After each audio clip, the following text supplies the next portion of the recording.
Kevin, the 2014 legislative session underway this week after a delay. Talk about the fast pace we're going to see the next couple months. Yeah. Well, this is a short session, which means they have to adjourn by March 14th. They did have a one-day delay in getting started, but committee meetings have already been heard, bills have already been voted on, and could be eligible for floor action as early as the first of next week. So I have traditionally described the short session as trying to grab on to a freight train as it's speeding down the track.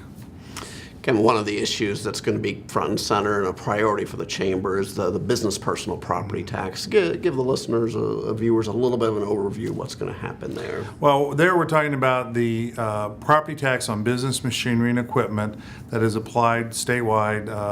It provides a revenue source for local government, and that tax is not imposed by surrounding states of Ohio and Illinois. Michigan is phasing theirs out, and Kentucky taxes it, but at a much lower rate.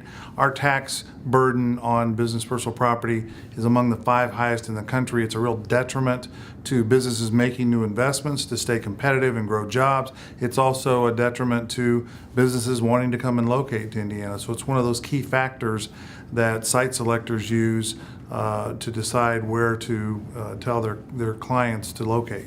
So despite all the changes, all the improvements that have been made to the state's tax climate, this is the one area that still needs some work? Absolutely. We've made a lot of positive changes over the last 10 or 12 years, eliminating the corporate gross, eliminating the inventory tax, reducing our corporate rate. But the property tax on business machinery and equipment is the one area in our business tax climate where Indiana still stands out very negatively. And the last thing on that, I think it's important to point out that it really impacts all businesses, in particular small businesses, doesn't it? Yeah, a large percentage of the filers of this tax, the ones who pay it, are small businesses. It applies to desks and furniture and computers, as well as big machineries and equipments that are in automotive or steel plants or orthopedic factories.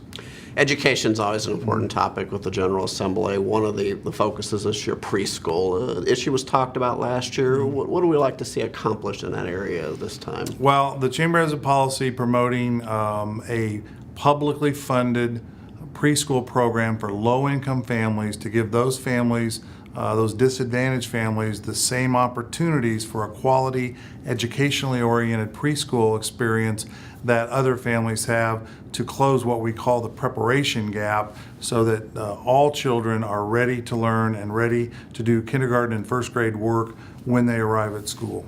It seems there be a consensus on that it's important, it needs to happen. Does it come down to funding as to what might take place this time around? I think funding and structure, but mostly funding. What can the state afford?